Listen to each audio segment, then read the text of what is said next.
네, 안녕하십니까. 윤코치 연구소입니다. 오늘은 박지훈 씨와 최동석 씨의 이혼 전쟁 관련된 부분을 애니어그램으로 좀 궁합을 좀 보도록 하겠습니다. 우리가 이렇게 보면 사실 그 사람의 성격에 대한 부분도 서로 이렇게 그 성격이 좀 맞춰줄 때는 서로 좋을 수가 있어요. 근데 사실 안 좋아질 때는 서로 그림자가 이렇게 많이 드러날수록 서로 어떻게 보면 안 좋아질 수 있습니다. 그래서 우리가 애니어그램으로 궁합을 바라보면 훨씬 더 좋은 방법으로 우리가 알 수 있습니다.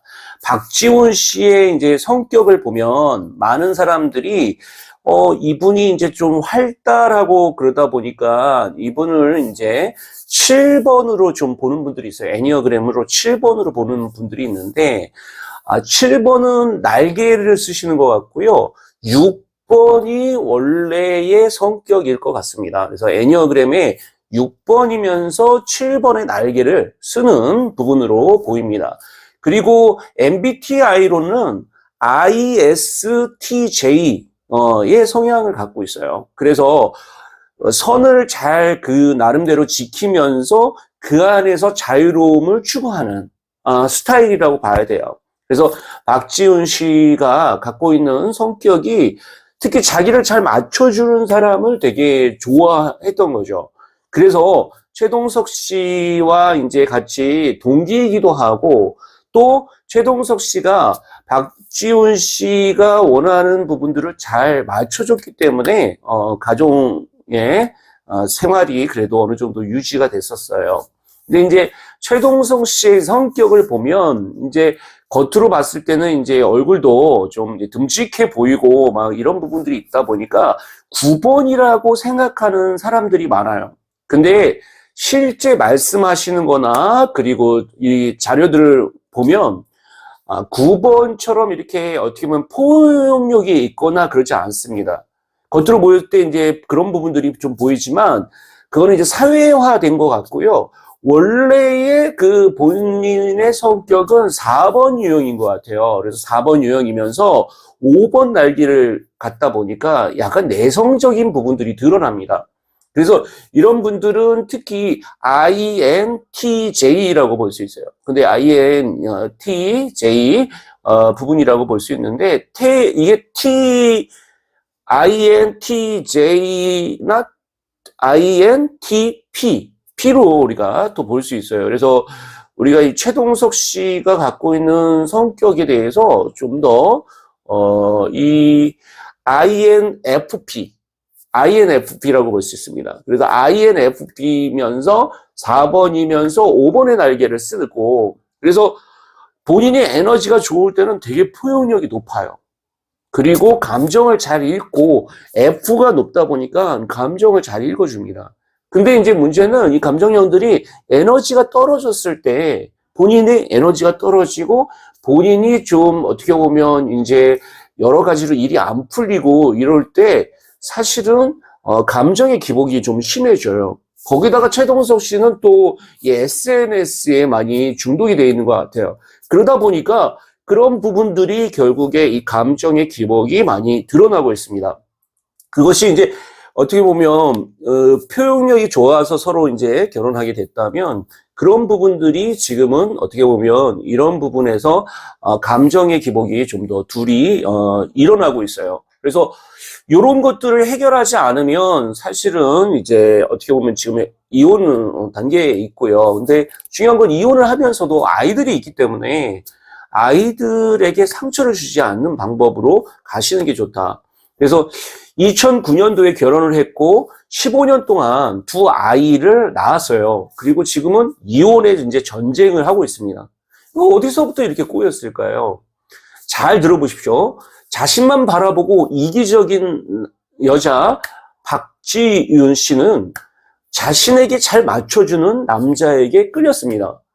반면 자신만 바라보고 특별한 순간을 만들고 싶은 최동석 씨는 다른 사람에게 잘 맞춰주는 박지윤 씨가 못마땅한 거예요. 근데 그런 부분들을 솔직히 처음부터 이렇게 이야기하고 이렇게 하다 보니까 이게 좀 참고 하다 보니 이게 터지면서 이런 문제가 발생됐고요.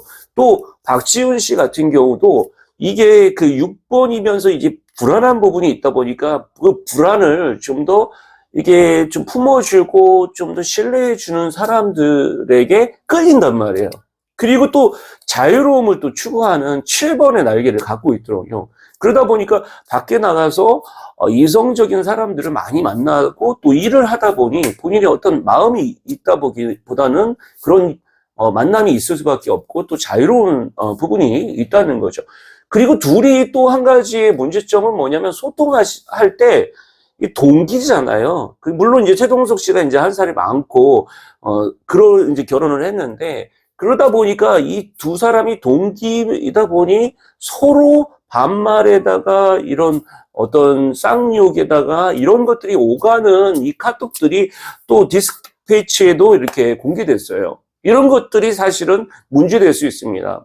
사실은 우리가 결혼을 할 때도 서로 어떻게 보면 존중하는 것이 중요하고 말을 한마디 할 때도 서로 이게 좀 격해졌다 싶으면 좀 냉각기를 좀 갖고 좀 떨어져 있다가 또 이야기를 하고 이런 부분들이 되게 중요하더라고요. 근데 이 선을 넘어서 이런 막말을 하다 보면요 서로 상처받을 수 있는 충분히 있습니다. 결혼도 어떻게 보면 온누리교회에서 그 100년 가학을 맡았고 그렇게 이제 어떤 신앙적인 생활을 하다가 그것도 지금은 안 하고 있는 걸로 이렇게 보입니다. 이런 것들도 이제 문제가 될 수 있는 측면이 있어요. 서로 뭔가 공유하고 있는 것들이 좀 필요한데 이런 공유들이 깨졌기 때문에 이런 부분들을 우리가 좀 볼 수 있습니다. 그리고 특히 상당히 어떻게 보면 본격적인 만남을 하고 공채의 아나운서로 같은 동기로 와서 이제 프리 선언을 하면서 박지훈 씨는 상당히 맹황약을 하고 일찌감치 이제 푼전남의 대열에 뜬 최동석 씨 같은 경우에는 연예가 중계 이런 것들을 하면서 어느 정도 잘 나갔죠. 그리고 서로 잘 나가다가 이 최동석 씨가 이제 어떻게 보면 본인이 이제 메인 9시 뉴스 이런 걸 하다가 이제 몸이 안 좋아지고 귀도 안 좋아지고 여러 가지가 겹치면서 이제 그걸 그만두게 됩니다. 그리고 집에 있다 보니까 본인이 와이프는 일하고 본인은 또 집에 있으니 이런 부분들이 상황이 좋지 않은 상황을 몰고 왔습니다. 그래서 서로 그런 것들을 좀 합의를 보고 서로 이런 부분을 해야 되는데 그런 부분들이 소통이 많이 없었던 것 같아요. 소통을 하더라도 또 격하게 하거나 이런 부분이 문제가 됐을 거죠. 그러니까 박지훈 씨 같은 경우에는 자기를 좀 어떻게 보면 이렇게 감싸주고 안전하게 이렇게 누군가가 좀 끌어주는 사람이 자기에 맞춰주는 사람이 굉장히 그리고 보살펴주고 헌신적인 사람이 되게 필요합니다. 그런 사람을 본인이 좋아하는 거죠. 그리고 에너지가 나쁘면 박지훈 씨 같은 경우도 의심이 심해지고 그리고 이런 것들이 이제 본인의 어떤 사랑하는 사람은 곧, 어떻게 보면 이런 기념일이나 이런 것들을 굉장히 또 챙겨주는 걸 좋아하는 스타일이죠. 그거를 또, 최동석 씨가 잘 해줬습니다. 그리고 그 부분이 결국에 서로, 박지훈 씨 같은 경우에는 펜이나 카드를, 편지를 쓰는 부분들도 많이, 해서 좀 더 서로 이렇게 좀 결혼을 하는 생각들을 좀, 갖고 왔죠.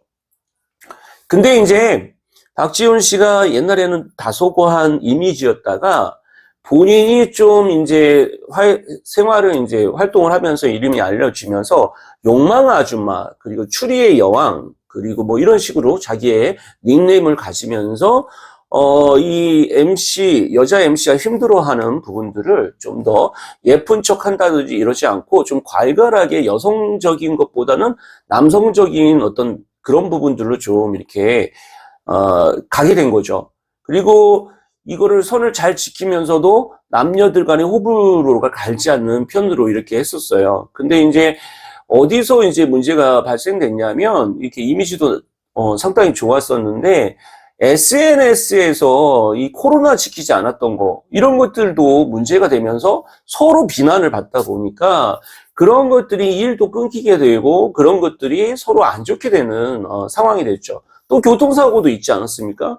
이런 것들이 사실은 서로 안 좋은 게 꼬리에 꼬리를 물으니까 서로 그런 부분들이 좋지 않았던 거예요. 그걸 잘 풀어내서 서로 이겨내야 되는데 이게 누구 탓을 해서는 안 되는 거죠, 사실은. 이런 부분들이.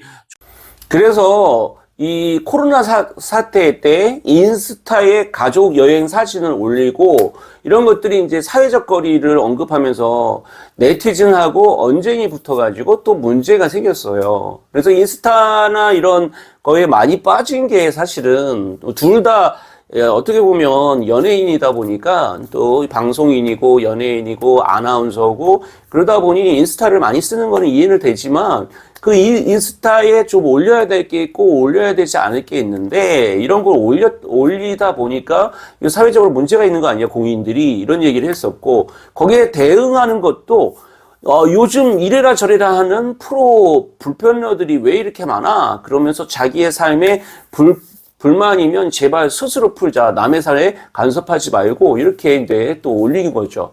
그러다 보니까 협찬 제품을 올리면서 비아냥거리는 글을 올리니까 더 문제가 돼서 인스타 계정을 비공개로 전환했고 그 뒤로 PD의 얼굴만 있는 사람만 팔로링을 수락하고 있다. 이 일로 인해 과거는 촬영했던 금지 곳에서 찍은 사진을 당당히 올렸던 것도 재조명되게 됐죠. 결국 남편이 이제 최동석 씨의 향하여 시청자, 그때는 이제 아나운서로 이렇게 9시 뉴스도 하고 그랬었는데, 이런 것들을 이제 빗발치게 이제 출연 중단을 요구하는 게 빗발쳤고, 최동석은 이에 대해서 KBS에 대해 반성한다는 의견을 올리게 됐어요. 그래서 이런 것들이 서로 문제가 되다 보니까 이런 것들이 오히려 문제가 된 거죠. 또 어떤 얘기가 있었냐면 그 제주의 유명한 노키즈존 식당에 아이들을 데려와 가족 모임을 한 사실을 SNS에 또 올렸어요. 그래서 연예인 특혜 논란이 일어가지고 해당 식당은 일반인 아이들이 입장 자체가 불가능한데 유명인만 예외를 적용한 거 아니냐라는 논란이 일어났을 정도입니다. 그래서 이런 것들이 서로 어떻게 보면 문제가 된다는 거죠. 이렇게. 그리고 지금은 이제 서로 향한 이 상간 소송이 이제 진흙탕 싸움처럼 이제 눈살을 찌푸리게 하고 있습니다. 그래서 어떻게 보면 이 최동석 씨는 이렇게 얘기해요. 인스타 스토리에. 내 인생에서 가장 큰 실수는 이 한남동 노터리에서 차를 돌리지 말았어야 했다. 그때 내가 하늘의 주신 기회였는데 라고 적은 의미로 이제 회자되고 있고요. 최동석 씨는 이외에도 불화를 좀 이렇게 많이 암시를 했어요. 그래서 이런 것들이 소중한 걸 소중히 다루지 않는 사람과는 인연을 맺지 말아야 한다. 내 편이 없는 전쟁터에서 혼자 싸우는 인생만큼 처량한 게 또 있을까? 그리고 자기의 인생을 돌아보는 이런 부분들을 자꾸 올리게 된 거죠. 그리고 또 이런 것들이 이제 박지훈 씨가 2022년 박 씨의 이제 미국 여행 때문에 문제가 됐다. 이런 것들을 또 이렇게 이야기를 하고 있어요. 반면에 박지훈 씨는 이 불륜 사실을 강력히 부인하고 있습니다. 이런 것들도 전혀 그렇지 않다. 그래서 아마 이 부분은 좀 더 우리가 지켜봐야 될 부분이라고 보입니다. 그리고 또 반대로 박지훈 씨는 최동석 씨 지인을 A 씨를 상간녀로 또 지목해서 손해배상 소송을 했어요. 이런 부분들도 문제가 될 수 있죠. 그래서 하여간 지금 아주 그냥 진흙탕이 되고 이혼 전쟁이 되고 있습니다. 제 주변에도 많은 분들이 지금 이혼을 하는 사람들이 많은데요. 이게 이제 한 10년 이상 사시고 20년 정도 사시다 보면 여러 가지로 불화가 있을 수밖에 없습니다. 근데 서로 초심을 잃지 마셔야 돼요. 그리고 아이들을 또 보시면서 아이들에 대한 분들 생각해야지 서로 하고 싶은 얘기 다 하고 그러다 보면 결국에 싸움밖에 일어나지 않고 남았던 애정들도 적고 이 문제가 생기는 경우도 많습니다. 그래서 이런 것들도 우리가 좀 상처를 조금 아물 때까지 좀 기다려야 되는데 그러지 않고 서로 이렇게 문제가 되는 거죠. 가트만 박사가 이야기를 합니다. 치열하게 싸운다는 것도 사실은 애정을 보여주는 거예요. 오히려 깔끔하게 이렇게 끝내는 사람들이 어떻게 보면 좋은 부분들을 우리가 볼 수 있습니다. 서로 상처 주지 말고 나중에 좋은 추억으로 이렇게 기억하려면 결혼할 때 이 했던 약속들을 좀 기억해 주셨으면 좋겠어요. 저희 두 사람은 인생의 순수한 평화로운 동반자로서 이렇게 반려자로 평생 하기로 했다라는 이런 부분들을 약속하셨잖아요. 함께 가는 시간 서로에 통해서 타인을 위해 살아간다는 것이 삶의 어떤 가치를 지니고 있는지 배워가면서 항상 그 가치를 존중하고 살고자 한다라고 이야기하셨던 거를 잊지 마시기를 좀 권해드리도록 하겠습니다. 박지윤 씨 그리고 최동석 씨 이 영상을 보셨다면 본인의 성격들이나 이런 부분에서 좀 더 잘 마무리를 하시고 좀 더 다른 또 새로운 삶을 좀 더 이렇게 영위해 가시기를 비겠습니다. 여러분들 이런 애니어그램에 대한 궁합을 가지고 성격이나 이런 것들을 좀 봤습니다. 제가 브런치나 이런 영상을 통해서 많은 분들이 찾아오셔가지고요. 애니어그램으로 궁합에 관련된 글도 좀 많이 올리고 있고요. 영상으로도 올리고 있습니다. 도움이 되셨다고 하면요. 구독, 좋아요, 그리고 알림 설정, 그 다음에 댓글로 궁금한 것이 있으면 여쭤보시기 바랍니다. 선수 여러분, 오늘도 좋은 하루 되시기 바랍니다. 감사합니다.